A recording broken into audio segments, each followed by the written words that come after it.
Assalamualaikum Ustadz Somad. Waalaikumsalam warahmatullahi wabarakatuh. Kalau punya hutang sholat bertahun-tahun, bisa nggak dibayar ketika sholat rawatib? Tidak satu, dan tidak boleh mengerjakan sholat sunat. Pertanyaannya dua, bercabang juga. Dulu akil baliknya umur 10 tahun. Umur 10 tahun akil balik, mulai wajib sholat. Lalu dia tidak sholat, dia belum hijrah, nggak ngaji. Lalu kemudian sekarang baru dia sholat. Saya baru sholat Pak Ustadz. Kapan? Subuh tadi. Umur berapa sekarang? 40. Berarti 30 tahun tidak sholat. Maka sholat-sholat yang lama selama 30 tahun itu dia qadha. Qadha artinya ganti. Qadha bukan tempat cuci tangan, itu qadha. Di qadha, yang lalu-lalu di qadha. Sekarang teknis mengqadhanya bagaimana? Selesai satu sholat langsung qadha. Habis maghrib nanti langsung qadha. Maghrib yang pertama dengan imam itu namanya ada. Usolli fardhal maghribi thalatha raka'atin adaan. Setelah maghrib dia qadha. Usolli fardhal maghribi thalatha raka'atin qadaan. Salat. Habis isya juga dia qadha. Berapa lama? Selama salat itu dia tinggalkan. 30 tahun Pak Ustadz. Di qadha 2022, lunas 2052. Kalau meninggal 2040, alhamdulillah bonus. Pemutihan. Saya nggak percaya nih sama Ustadz Somad ini. Mana dalil qadha? Dalil qadha tulis aja di Google. Yang nulis tentang qadha kawan saya, sahabat saya. Buat sholat qadha Ustadz Sarwat. Ustadz Sarwat. Beliau punya rumah fikih. Qadha sholat yang terlewat Ustadz Ahmad Sarwat LCMA. www.rumahfikih.com. 4 mazhab mewajibkan qadha. Tapi jangan gara-gara ini besok bapak cuti 1 bulan mengqadha 3 tahun. Teknis qadha sama seperti sholat biasa. Habis sholat subuh dengan imam 2 rakaat, habis itu qadha. Tapi jangan di masjid, di rumah. Karena tidak ada ba'diyah subuh. Khawatirnya kalau dibuat di Darul Falah, selesai sholat jamaah berbisik, aliran sesat. Oke, setelah jelas tentang qadha, habis selesai qadha, apakah boleh ba'diyah? Boleh. Sebagaimana boleh ba'diyah setelah sholat jenazah. Ada jenazah masuk, lalu kemudian ayo jenazahnya disolatkan. Apakah setelah sholat jenazah masih boleh ba'diyah? Ya. Kenapa lebih didahulukan sholat jenazah? Karena ba'diyah waktunya panjang, sedangkan sholat jenazah lebih cepat, lebih baik. Jadi kalau ada orang meninggal pagi, jangan sampai besok pagi baru dikebumikan. Paling bagus hari itu juga. Boleh orang dimakamkan malam? Boleh. Boleh dikuburkan malam. Nah ini, kalau bisa jangan sampai tunggu besok pagi, karena jenazah itu kalau sudah 24 jam mulai dia berubah karena usus mulai membusuk dan lain sebagainya. Apalagi kalau ada dia kena penyakit menular, mulai mengeluarkan bakteri. Nanti orang yang memandikan tamu yang melayat. Ini menyadarkan kita, rumah-rumah kita, yang beli kita, pakai duit kita. Tapi kalau kita sudah mati, tidak ada sejengkal pun di rumah itu yang mau menerima kita. Kita hanya setumpuk daging busuk yang akan menjadi santapan cacing tanah. Bersedekahlah untuk Masjid Darul Falah. Silakan transfer ke nomor berikut ini. Itu tadi tentang qadha sholat. Tidak boleh mengerjakan sholat sunat, tetap boleh sholat sunat. Orang yang belum selesai qadhanya tetap sholat sunat duha, tetap sholat sunat tahajud, tetap sholat sunat qabliyah dan ba'diyah. Jangan nanti kamu nggak sholat sunat, saya masih banyak utang. Oh, enggak, tetap sholat sunat. Bagaimana hukumnya asuransi jiwa di bank syariah, boleh atau tidak? Asuransi hukumnya ada 2. Yang pertama mengatakan asuransi hukumnya haram karena ada unsur horor, gambling, judi. Satu tahun bayar 10 juta, 10 juta, 10 juta, 10 juta, 10 juta, 10 juta, 10 juta, 10 juta.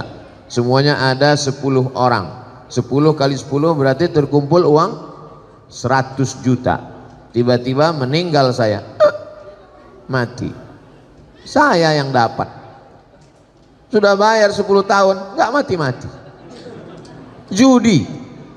Maka kata kelompok yang pertama, asuransi itu ada judinya, maka dia haram. Kelompok yang pertama mengatakan haram. Kelompok yang kedua mengatakan asuransi itu halal, boleh. Kenapa? Karena di dalamnya ada unsur ta'awun, tolong menolong. Saya susah, nggak ada uang, maka dengan adanya uang iuran 10 juta 10 juta, saya menjadi tertolong. Baik asuransi jiwa, asuransi kesehatan, maupun asuransi kendaraan, keselamatan di jalan raya. Maka ada dua pendapat. Begitu kata Syekh Ali Jum'ah dalam kitab Fatawa Mu'asirah, fatwa kontemporer. Silakan pilih antara dua ini, karena asuransi tak ada zaman Nabi. Saya milih judi Pak Ustadz, kalau begitu haram. Saya milih tolong menolong Pak Ustadz, kalau begitu boleh, silakan. Tapi konsisten. Jangan ketika nggak dapat dibilang haram, pas dapat halam. Nah. Ustadz sendiri, saya tidak pakai asuransi jiwa, saya tidak pakai asuransi kesehatan, saya tidak pakai asuransi kendaraan. Terus pernah tabrakan? Sering. Karena saya menganggap itu bagian dari judi. Tapi saya tak menyalahkan. Apalagi di sini ada tulisannya asuransi syariah. Nanti kalau ada sales yang datang ke perumahan Bapak Ibu mengatakan silakan daftar asuransi syariah, tanya mana fatwa dari DSN, Dewan Syariah Nasional. Air minum ini tidak boleh diminum sebelum ada label halal. Ini ada Pak Ustadz? Ada halalnya. Mereknya Sahabat. Sahabat apa? Sahabat UAS. Kalau minuman makanan kita mesti tahu ada label halalnya. Bukan label Pak Ustadz, label. Terserahlah mau label mau label.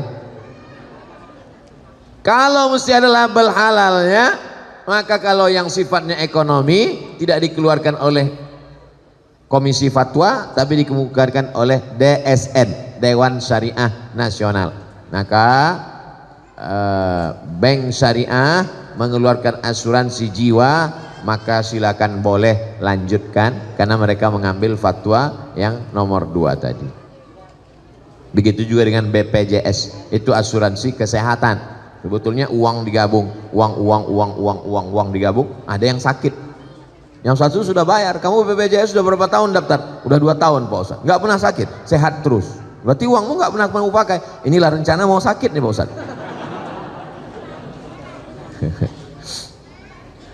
Assalamualaikum Pak Ustadz. Waalaikumsalam warahmatullahi wabarakatuh. Saya bekerja di swasta, sebagian besar saham dimiliki non muslim, dan saya menerima gaji setiap bulan. Namun per bulannya ada sumbangan rutin dengan nominal tertentu ke yayasan, tak saya sebut nama agamanya, menjaga kode etik jurnalistik, di mana situ sifatnya wajib bukan sukarela. Apakah kami nanti di akhirat saat dimintai pertanggungjawaban kemana uang sumbangan ini? Bagaimana hukumnya bekerja di perusahaan non muslim? Pertanyaan ini ada 2 pertanyaan bercabang. Pertanyaan pertama, apa hukum kerja di tempat non muslim? Nabi punya menantu namanya Sayyidina Ali bin Abi Thalib, menantu Nabi, suami dari anaknya Sayyidatuna Fatimah. Pindah ke Madinah, kerja di rumah orang Yahudi. Kerjanya menimba air orang Yahudi, susah, nggak ada duit, ngambil upah menimba air. Dilaporkan ke Nabi, ya Rasulullah, Ali kerja di rumah orang Yahudi. Apa kerjanya? Menimba air. Nabi tidak larang. Itu hukum boleh bekerja di tempat non muslim selama tidak terkait masalah akidah. Kalau sudah terkait masalah akidah, dilarangnya untuk sholat, wajib ikut ritual dia. Wala ana abidu ma'abadtum wala antum abiduna ma'abud lakum dinukum. Tak boleh. Bekerjanya Kalau tidak ada hukum terkait dengan akidah boleh. Yang masalah nomor 2 adalah nyumbang. Setiap uang yang keluar dari kita akan ditanya an malihi, harta yang kau keluarkan akan ditanya min ainak tasabahu, dapatnya dari mana, wa fima anfaqahu, dipakai untuk apa. Kalau umur pertanyaannya satu, umur kemana kau habiskan. Kalau ilmu pertanyaannya satu, sudahkah kau amalkan. Kalau badan pertanyaannya satu, sudah kau pakai untuk apa kaki dan tangan, mata, telinga, lidahmu. Tapi kalau harta pertanyaannya 2, dapatnya dari mana, dipakai untuk apa. Dapatnya dari mana? Halal, kerja. Tapi dipakai untuk apa? Jangan-jangan dipakai untuk program keagamaan. Tapi Pak Ustadz, saya kerja di situ, pemegang sahamnya mereka. Kalau saya keluar dari sini, nanti saya tidak. Kalau ada tempat kerja lain yang kira-kira selamat daripada nyumbang untuk program agama, boleh. Tapi kalau tidak ada lain, pilihannya 2, mati dengan kerja ini. Pilih mana? Jangan pilih mati, nggak boleh. Silakan kerja. Mudah-mudahan uang itu dipakainya untuk sosial, bukan untuk penyebaran agama, insya Allah. Tapi kalau masih ada alternatif lain, hanya beda-beda sekian gajinya, ini lebih rendah tapi selamat dari nyumbang untuk program akidah orang lain, maka pilih. Syukur-syukur dia mau.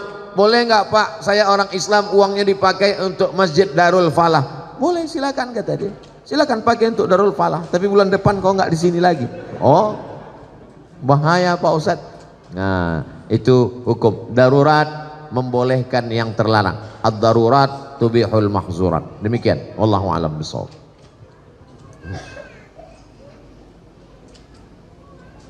Assalamualaikum Ustadz Somad. Waalaikumsalam warahmatullahi wabarakatuh. Kalau punya hutang sholat bertahun-tahun, bisa nggak dibayar ketika sholat rawatib? Tidak, satu, dan tidak boleh mengerjakan sholat sunat. Pertanyaannya 2, bercabang juga. Dulu akil baliknya umur 10 tahun.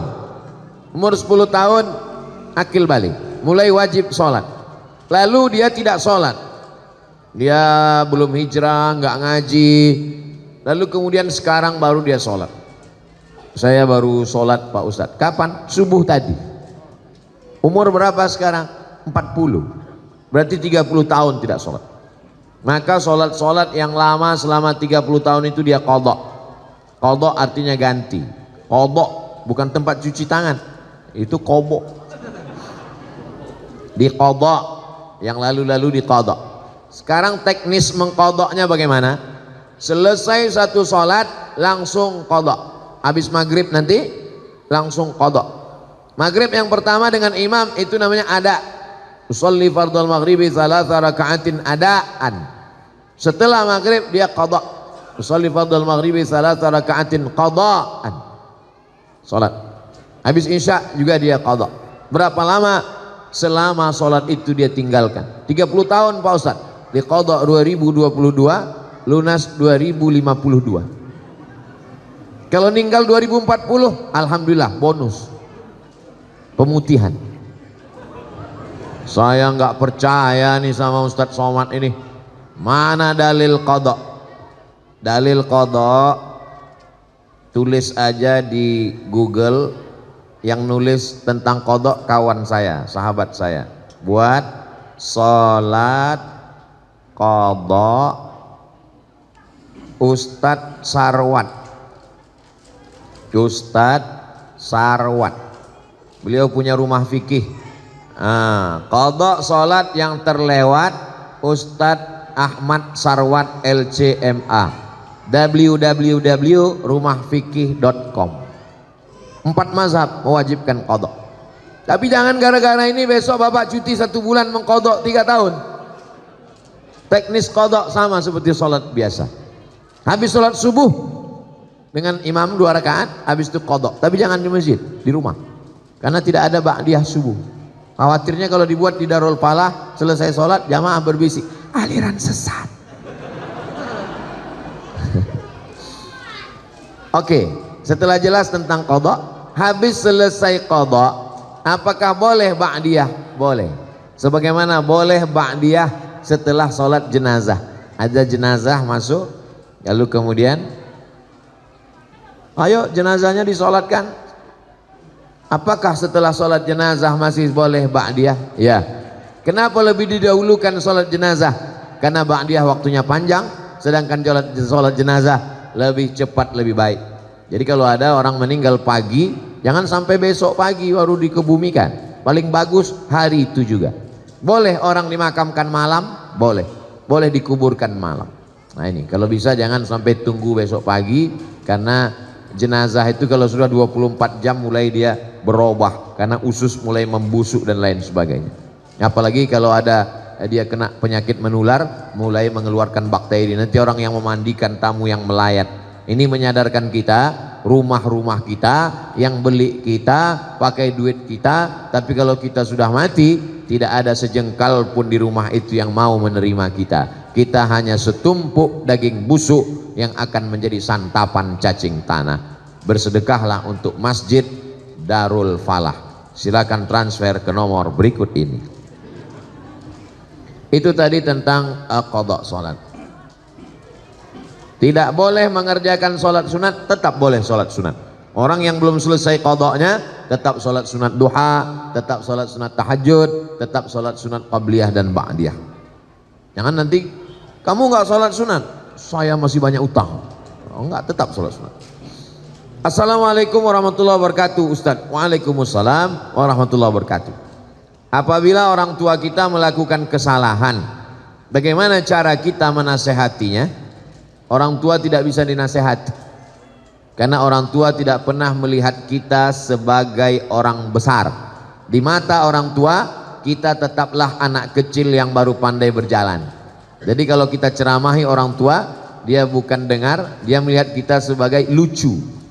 Aku lucu ngelihat ente, anak kecil kok pandai ngomong, kata dia. Jadi kalau kita mau ngasih tahu orang tua, pakai lidah orang lain. Kalau di tengah keluarga ada orang yang lebih tua yang dia hormati, melalui lidah dia. Kalau dia punya ada ustadz yang dia dengar, kiai, kalau dia hormat kepada Habib, pakai lisan, pinjam. Ustadz Somad, ya, ibu saya senang dengar ceramah ustadz, tapi dia masih suka ceritakan aib orang. Kira-kira kalau ustadz yang ngomong nanti dia dengar, kalau saya ngomong dia marah. Ustadz mau nggak nanti di masjid judul ceramahnya sampaikan bahaya bicara aib orang lain? Oh boleh, bahaya bicara aib orang lain. Selesai pengajian datang ibunya, Ustadz tadi dibisiki anak saya ya. Saya termasuk ustadz yang ceramahnya nggak bisa dipesan. Saya menyampaikan apa yang saya mau. Saya tidak mau menyindir-nyindir orang melalui pengajian. Jadi kalau ada orang tuanya tidak sholat, jumpakan saya jumpa, Pak, bapak sudah tua, nanti bapak kalau mati tempat bapak neraka jahanam, cepat-cepat sholat. Saya kalau diundang ke kantor, dipesan, Ustadz ceramah tolong jangan singgung-singgung masalah jilbab, karena istri kepala dinas belum berjilbab. Nah, saya bahas itu, yang tidak pakai jilbab neraka jahanam tempat. Makanya banyak tempat ceramah wal awwal wal akhir, itu yang pertama dan terakhir. Saya tak pandai menyindir-nyindir orang melalui ceramah. Saya mau ngomongnya langsung to the point. Nah, jadi pakai orang lain, karena orang tua tidak pernah menganggap kita besar dalam pandangan dia. Kadang anak-anak muda ini kalau udah ikut pengajian, pulang-pulang mau menceramahi orang tua. Pulang ceramah pengajian, panggil orang tua, papa sini, mama, ya ayyuhalladzina amanu. Oh nggak bisa begitu. Dia lebih banyak makan asam garam dari kita. Karena banyak makan asam garam, itulah maka darah tingginya kuat. Assalamualaikum Ustaz. Waalaikumsalam. Bagaimana sikap kepada saudara yang murtad? La yahillu damu mri'im muslim illa bi ihda salas. Tidak halal darah orang muslim ditumpahkan kecuali dia melakukan 3. Siapa yang melakukan 3 maka boleh dipancung kepalanya, mati. Yang pertama, an-nafsu bin nafsi, pembunuh. Dalam Islam pembunuh tidak dihukum penjara, tapi hukum pancung. Yang kedua, as-sayyibuz zani, sudah menikah, punya istri, punya suami tapi berzina, maka juga dihukum mati, ditanam setengah badannya, dilempar batu pakai mati sampai mati. Yang ketiga, at-tariku lidinihi al-mufariqu lil jamaah, orang yang murtad meninggalkan agama Islam maka dianggap pengkhianat, maka dia dihukum mati, hukum pancung menurut hukum Islam. Tapi kita tidak pakai hukum itu, kita pakai hukum konvensional. Apalagi liberal sekuler bebas, orang gonta-ganti agama seperti ganti sendal, seperti ganti baju. Pakai baju ini tipis kedinginan, pakai baju tebal. Pakai baju tebal kepanasan, pakai baju tipis. Enak saja. Bahkan di podcast orang murtad enak aja ngomong seenaknya menghina agama, tak bisa ditegakkan. Jadi bagaimana sikap kita sebagai keluarga? Jangan putuskan, karena kalau putus dia semakin nyasar, semakin jauh. Kalau masih ada nomor handphonenya, tetap tiap hari kau mesti balik kepada Islam. Wa may yartadda minkum an dinihi, siapa yang murtad dari agama Allah maka dipancung kepalanya. Lalu kemudian mesti dikasih tahu, kau nanti kalau mati tidak diterima Allah. Wa may yabtaghi ghairal islami dina, siapa yang mencari agama selain Islam, falan yuqbala minhu, maka dia tidak akan diterima Allah. Wa huwa fil akhirati minal khasirin, di akhirat termasuk orang rugi karena masuk neraka khalidina fiha abada, kekal selamanya. Jangan pernah berhenti mengajak dia untuk balik ke agama Islam sampai akhirnya dia mati. Dua kemungkinan, kita capek lalu dia mati, atau kita lelah kita mati duluan. Yang penting kita sudah melaksanakan amar ma'ruf nahi mungkar. Adapun berbaik-baik menganggap ini bukan masalah, maka kita sudah melakukan setuju dengan perbuatan mungkar. Man ra'a minkum mungkaran, siapa yang melihat perbuatan mungkar, falyughayyir biyadihi, robah dengan tangan. Fa illam yastati', kalau tak sanggup dengan tangan, fa bilisani, dengan lidah. Kalau tidak sanggup dengan lidah, dengan hati. Jangan diam, karena diam berarti as-sakitu anil haq syaitan akhras. Orang yang diam terhadap kebenaran diinjak-injak. Orang minum khamar aja kita tak boleh diam. Innamal khamru khamar, wal maisir judi, wal ansab menyembelih binatang untuk berhala, wal azlam mengundi nasib, rijsun najis min amali syaitan, perbuatan syaitan. Fajtanibuh, jauhi. Apalagi yang lebih hebat daripada zina, lebih hebat daripada minum khamar, apa dia? Murtad. Nauzubillah. Mudah-mudahan Allah selamatkan keluarga, tetangga, anak cucu kita dari murtad ini. Luar biasa gerakan pemurtadan sekarang. Dinikahi, pura-pura masuk Islam, setelah punya anak dia ancam, kalau kamu mau tetap suami saya, ikut agama saya. Kalau kamu tidak mau, saya tinggalkan. Perempuannya tidak kerja, tidak ada duit, takut, akhirnya murtad. Pemurtadan dengan cara nikah, pura-pura masuk Islam, robah KTP, habis itu punya anak satu, murtad, tak terhitung jumlahnya. Makanya anak-anak ibu kalau pacaran, lihat dulu agamanya. Jangan karena mobilnya lalu dinikahkan, jangan karena pekerjaannya, karena PNS-nya, karena jabatannya, rugi. Allah selamatkan. Tidak apa-apa kejam-kejam, marah-marah sedikit, lebih baik daripada nanti menangis di akhir masa. Kakek-kakek, nenek-nenek umur 70 tahun datang ke kantor Basnas. Waktu itu saya dewan sosialisasi Basnas. Ustadz Somad nggak usah ikut rapat. Kenapa Pak Ketua? Ustadz itu ada mau orang konsultasi. Ada apa Pak? Anak saya perempuan nikah dengan non muslim, dia mau alaf masuk Islam. Setelah anak 3 dia murtad. Sekarang 5 keluarga saya murtad Pak Ustadz. Anak saya, mantu saya, cucu saya 3. Saya waktu itu ragu, mau ngasih tahu tegas, siapa yang murtad? Saya takut saya gitu dua-dua ini meninggal.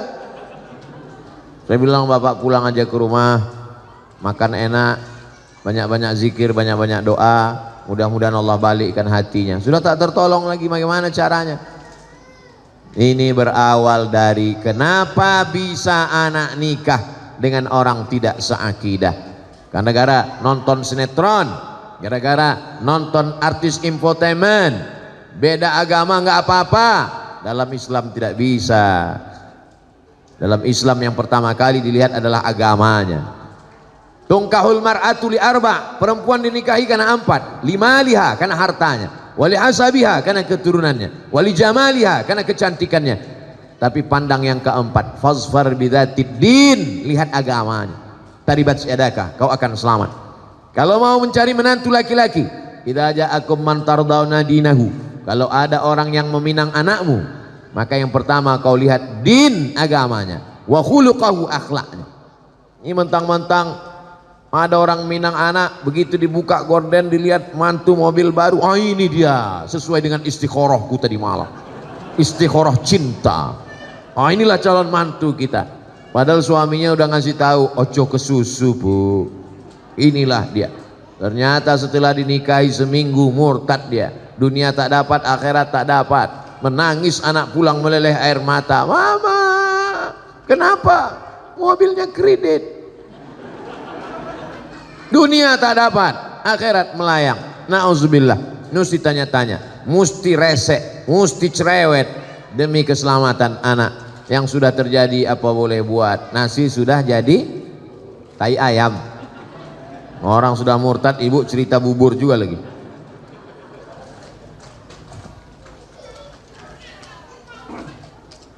Apakah orang tua bertanggung jawab terhadap anak yang mabuk, yang sakau, yang pacaran, yang minum khamar? Kullukum ra'in, setiap kamu adalah pemimpin. Wa kullukum mas'ulun ar-ra'iyatih, setiap kamu akan ditanya tentang yang kau pimpin. Saya akan ditanya tentang anak saya. Maka anak keponakan saya laki-laki, adik saya laki-laki, adik laki-laki punya anak perempuan. Kalau dia meninggal, kalau meninggal adik saya yang menjadi walinya. Maka adik keponakan perempuan saya wajib masuk pesantren. Karena kalau bapakmu meninggal, aku walimu, aku yang menikahkanmu nanti, aku tanggung jawab di hadapan Allah Subhanahu wa ta'ala. Bapak laki-laki punya saudara kandung laki-laki, punya anak perempuan, maka kalau meninggal bapaknya, bapak akan menjadi walinya. Maka kita bertanggung jawab di hadapan Allah. Anak keponakan saya wajib masuk pesantren karena saya tak sanggup mendidik mereka. Benteng pertahanan umat Islam, akidah Ahlussunnah wal Jamaah, bisa hafal Quran, selamat dari pergaulan bebas, selamat dari narkoba, selamat dari sekuler, selamat dari liberal, selamat dari aliran sesat. Pesantren, masukkan anak ke pesantren. Yang sudah memasukkan, alhamdulillah. Yang belum memasukkan, insya Allah. Sudah dikasih tahu enggak juga mau masukkan, innalillah. Kalau sudah dimasukkan ke pesantren, sudah dididik, tetap juga dia buat dosa, kita tidak tanggung jawab. Wala taziru waziratun wizra ukhra, orang tidak menanggung dosa orang lain. Tapi kita sampai mati tetap amar ma'ruf nahi mungkar. Jangan diam. Bu, anaknya saya bawa nonton ya. Jangan. Sebentar aja bu, ke Parung Panjang, nanti saya belikan mie ayam sama bakso. Bawa lah. Betapa murahnya harga anakmu. Padahal kau mengandungnya 9 bulan 10 hari. Di Parung Panjang ngandung masih 9 bulan 10 hari. Alhamdulillah. Di tempat lain ada yang 3 bulan lahir. Menyusukannya 2 tahun. Meregang nyawa melahirkannya. Kenapa dibiarkan sia-sia? Kita akan diminta tanggung jawab di hadapan Allah. Tapi jangan gara-gara ini lalu takut punya anak. Silakan punya anak, karena anak bisa menolong. Rabbi habli minas sholihin. Itu pertanyaan-pertanyaan. Ada lagi? Habis. Itu baik.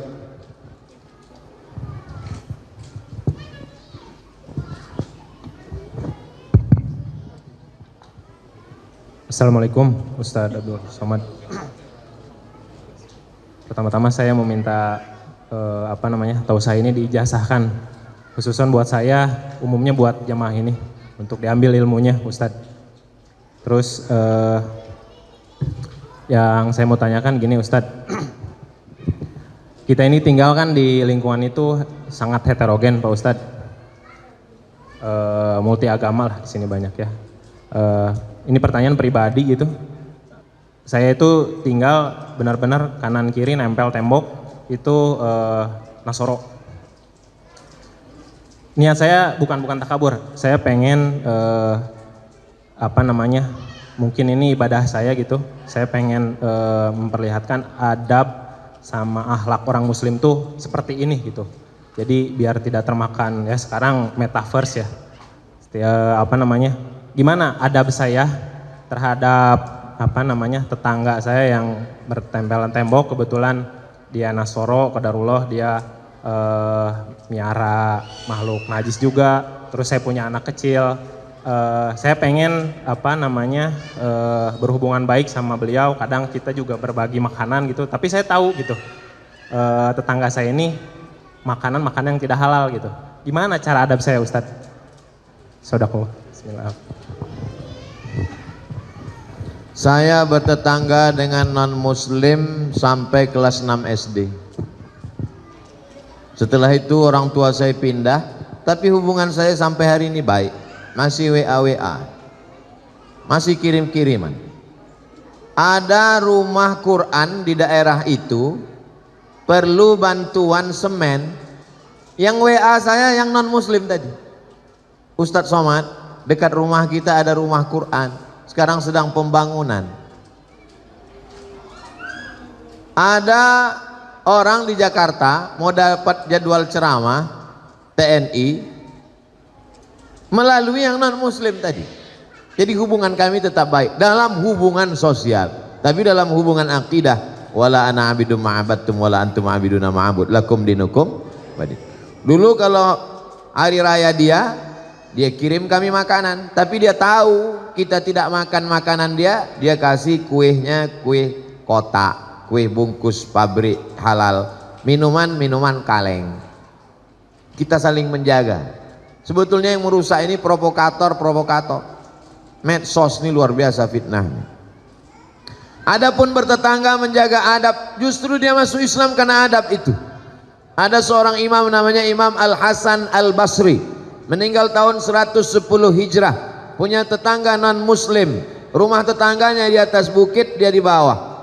Lalu kemudian suatu ketika Imam Hasan Al-Basri sakit. Tetangga yang non muslim masuk menjenguk ke ruang tamu. Hasan Basri mana? Dia di kamar. Tetangganya masuk ke kamar. Sampai di kamar, di pojok rumah ada ember. Tetangganya nanya, itu air apa Hasan Basri? Itu air dari atas.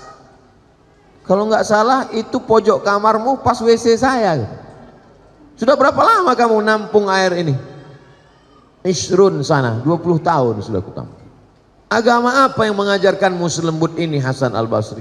Saksikanlah wahai Hasan Al-Basri. Asyhadu an la ilaha illallah wa asyhadu anna Muhammad Rasulullah. Kisah ini ada dalam kitab Gharaib wa Taraib, ditulis oleh Syekh Abu Amr Al-Misri. Sa'ah wa sa'ah, Gharaib wa Taraib. Kejadian-kejadian unik dalam sejarah Islam. Masuk Islam bukan karena dia ajak masuk Islam, kalau tak masuk Islam neraka jahanam. Masuk Islam karena tersentuh hatinya. Orang kalau sudah kau sentuh tepat di hatinya, dia akan jadi milikmu untuk selamanya. So sweet. 20 tahun menahankan itu, buahnya ada tetangga masuk Islam. Kita kadang dia baru salah parkir sekali sudah keluar kebun binatang dari mulut kita. Dia punya anjing, lebih galak pula mulut kita dari anjingnya lagi. Adapun dia punya anjing, kita usahakan bagaimana caranya, apa pantang yang membuat kira-kira anjing itu tak masuk ke halaman kita.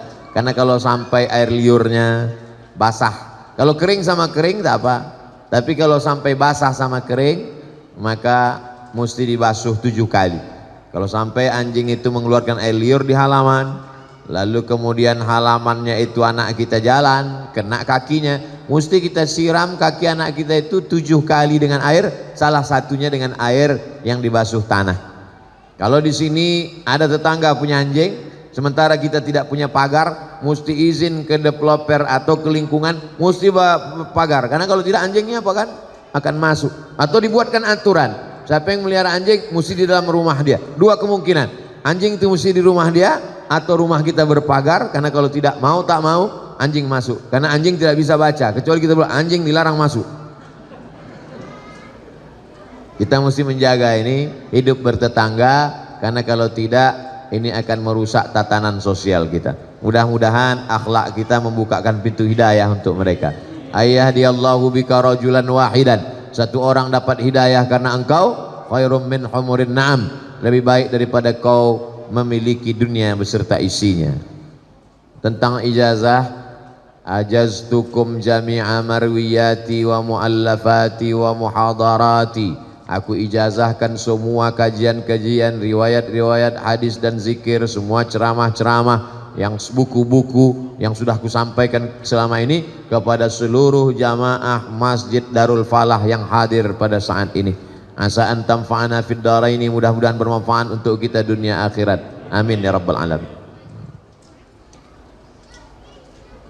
Baik, terakhir.